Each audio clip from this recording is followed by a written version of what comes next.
I would say as a little boy coming to work with my grandfather, who started the business in '65. I used to love coming up here, wandering around, messing with employees. We would go down in the basement and we would spy on people. We would climb all over the racks. If it was a good day, then my grandfather would tell me to go downstairs, pick up all the trash, and I'd get $1. So spending days up here, long days, lettering uniforms. We used to have to pick out the names on the back of the jerseys one letter at a time. So I'd sit in the back and work on that, and just getting to meet people, getting to talk about hunting, getting to talk about fishing. It's just the times as being young, it was fun.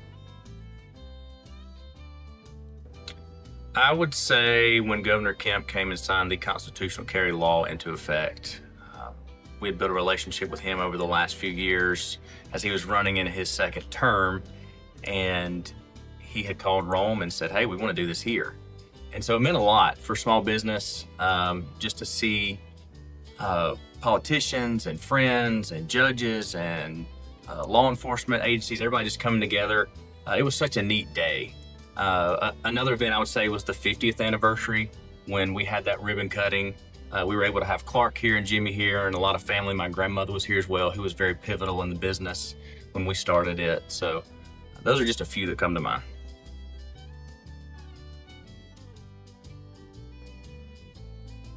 I think it's the family feel. It's the friendship you have when you see people come in.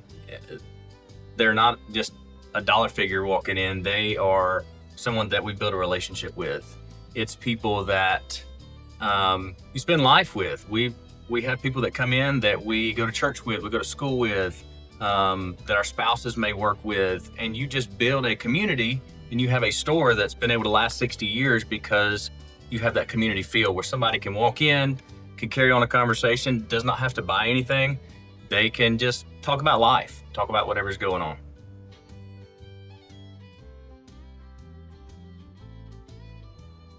I think the toughest thing is change.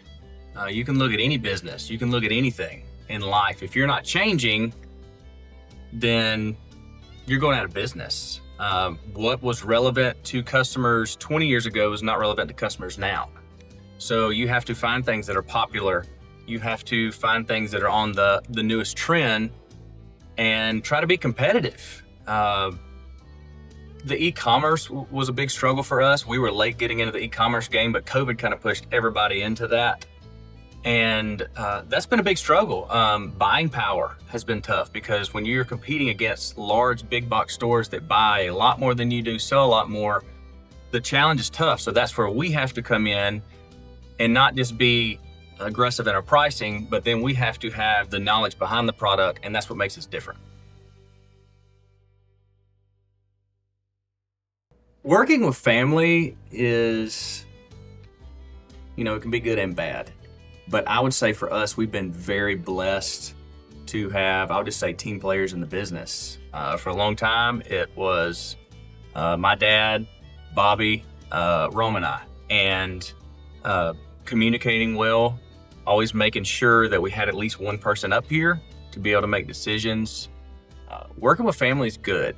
I think it is the only thing that's got us to the third generation is communication, working together, taking care of family on the side so other people can be up here to work. So third generation, no doubt we made it because of working together as family. So I was looking at some studies a few weeks ago, and for a business to make it to the third generation is about 12%. And I think it's the struggle of a business changing over time. If my grandfather was still in it, I don't think we would have any employees.